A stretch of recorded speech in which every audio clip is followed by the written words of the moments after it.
کفار مشرکین مکہ دار الندوہ میں جمع اور میٹنگ کر رہے اور یہ فیصلہ کیا کہ آج نعوذ باللہ رسول اللہ صلی اللہ علیہ وسلم کو ختم کرنا ہے، یہ روز روز کا فساد فتنہ ختم ہو جائے۔ کون اس کے لیے تیار ہے؟ جب یہ اعلان کیا تو عمر کھڑا ہوا، جیسے ہی عمر کھڑا ہوا تمام مشرکین کفار مکہ نے یک زبان ہو کر کہا کہ اے عمر، یہ تیرے سوا کوئی بھی اور کام نہیں کر سکتا، تو ہی ہمت جرت والا ہے، جاہ و جلال والا ہے، تو ہی یہ کام کر سکتا ہے، نعوذ باللہ رسول اللہ صلی اللہ علیہ وسلم کو ختم کر سکتا ہے۔ عمر میں بھی حوصلہ بڑھا، ہمت بڑھی اور غصہ بھی بڑھا، تلوار نیام سے نکالی اور چل پڑے۔ راستے میں ایک صحابی ملے، پوچھا خیریت عمر؟ غصہ جاہ و جلال دیکھا، تلوار نیام سے نکلی ہوئی دیکھی۔ عمر نے کہا ہاں یہ روز کا فتنہ و فساد ختم کرنا چاہتا ہوں، نعوذ باللہ محمد صلی اللہ علیہ وسلم کو قتل کرنے جا رہا ہوں۔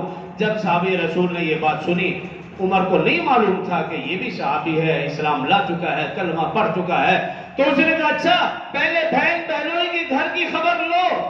حضرت عمر بہن بہنوئی کے گھر کی طرف گئے، غصہ مزید بڑھتا چلا گیا، جا کر دستک دی۔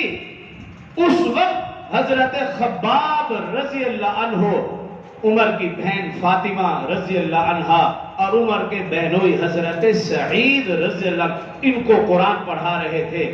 یہ آواز عمر کے کانوں میں پڑی، غصہ مزید بڑھ گیا، دروازے پہ دستک دی۔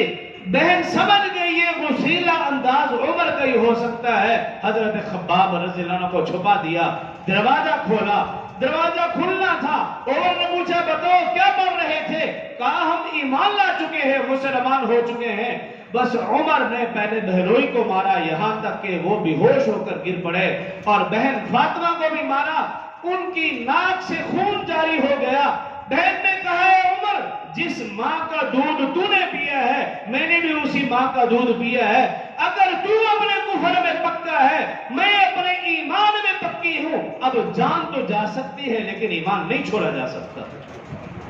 عمر نے دیکھا بہن کی ناک سے خون جاری ہے اور وہ اپنے ارادے میں پختہ ہے، پکی ہے، تو دل نرم ہو گیا۔ اچھا کہا بتاؤ کیا پڑھ رہے تھے، مجھے بھی بتاؤ، دکھاؤ، میں بھی دیکھنا چاہتا ہوں۔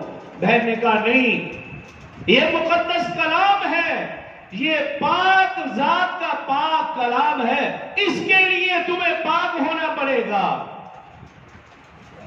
تو عمر راضی ہو گئے، کہا ٹھیک ہے میں پاک ہونے کے لیے تیار ہوں۔ پانی کا انتظام کیا، نئے کپڑوں کا انتظام کیا۔ عمر غسل کر رہے ہیں، بہن نے یہ موقع دیکھا۔ روایات میں آتا ہے کہ بہن نے یہ موقع مناسب سمجھا، خود بھی وضو کیا اور وضو کرنے کے بعد مصلی بچھایا، سر بسجود ہو گئی، کہا اے باری تعالی میں نے اپنے بھائی کے جسم کو پاک کر دیا ہے، اے مولا تو عمر کے دل کو پاک کر دے۔ یہ دعا کی۔ عمر جیسے غسل کر کے نکلے، جسم بھی ٹھنڈا ہو چکا تھا، دل بھی ٹھنڈا اور نرم ہو چکا تھا۔ کہا بتاؤ کیا پڑھ رہے تھے؟ عمر کو تو پڑھنا نہیں آتا تھا۔ روایات میں آتا ہے کہ عمر کی بہن فاطمہ رضی اللہ عنہا نے پھر قرآن پڑھا، سورہ طٰہٰ کی آیات مبارکہ 16 سپارہ تلاوت کی، اور آپ غور فرمائیں بہن فاطمہ کا انداز کیا ہی سوز و گداز والا، اور دل میں کیا ہی نرم ہوگی کہ بھائی کو مسلمان کرنے جا رہی ہیں، کس انداز میں قرآن پڑھا ہوگا۔ روایات میں آتا ہے کہ بہن قرآن پڑھ رہی تھی، عمر کی آنکھوں سے آنسو جاری تھا۔ جب اس آیت پر پہنچی اننی علی اللہ لا الہ الا انا فاعبدنی واقم الصلاۃ لذکری، عمر نے کہا بہن بس کر، اس سے زیادہ سننے کی مجھ میں تاب نہیں ہے۔ عمر کا دل نرم ہو چکا تھا، عمر کے دل کی کایا پلٹ چکی تھی، جاہو جلال والا چہرہ اب ملال والا بن گیا تھا۔ کفے افسوس ملتے ہوئے رسول اللہ صلی اللہ علیہ وسلم کے آستانے کی طرف روانہ ہوئے۔ صحابہ کرام کی نظر پڑی، عمر آ رہا ہے، تلوار نیام سے نکلی ہوئی ہے۔ صحابی نے بھر کر دروازہ بند کیا۔ رسول اللہ صلی اللہ علیہ وسلم نے پوچھا بھی خیریت کیوں دروازہ بند کیا؟ کیا، کہنے لگے عمر آ رہا ہے۔ رسول اللہ صلی اللہ علیہ وسلم نے فرمایا آج دروازہ کھول دو، اللہ نے عمر کے دل کا دروازہ کھول دیا اور فرمایا عمر آ نہیں رہا، عمر کو لایا جا رہا ہے۔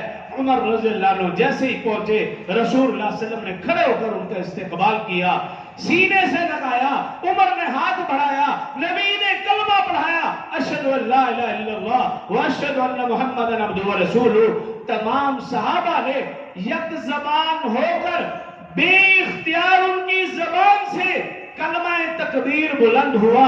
روایات میں آتا ہے اس کلمے کی گونج بیت اللہ کے ارد گرد کفار تک پہنچی، جیسے ہی وہ گونج پہنچی ان کفار نے یک زبان ہو کر کہا لگتا ہے کہ مسلمانوں نے آج ہم سے بدلہ لے لیا۔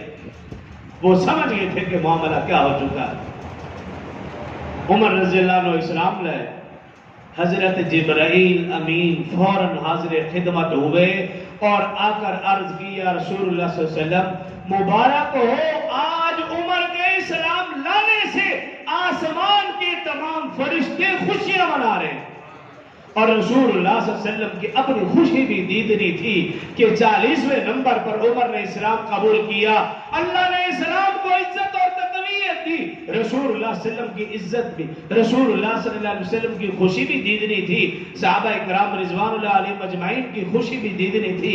پھر جب نماز کا وقت آیا، خاموشی سے چھپکے سے اذان دینے لگے، نماز پڑھنے لگے۔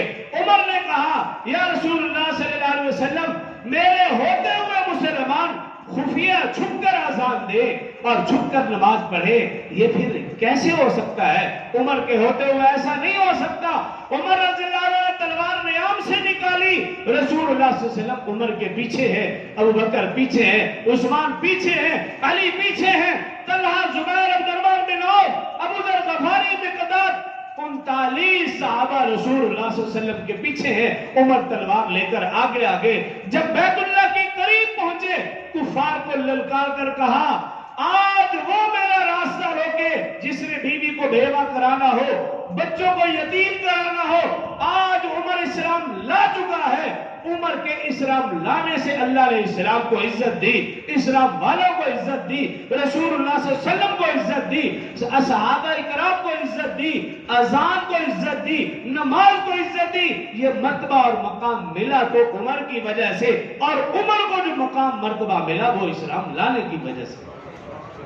تو میں نے شروع میں کہا جس صحابی کا بھی ذکر کرو